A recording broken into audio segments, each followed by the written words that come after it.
Hi there! In this video, I'll give you a quick guide on how you can cancel your Roblox premium subscription quickly and safely. Before doing this, of course, you'll have to make sure that you have premium subscription so that you would be able to actually cancel anything.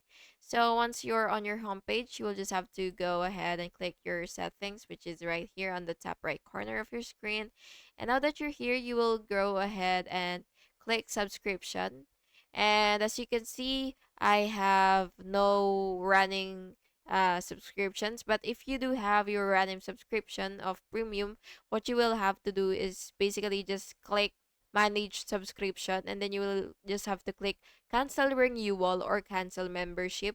And then after all that, you will just have to confirm your cancellation when prompted, and your premium benefits will remain active until the end of your current billing period.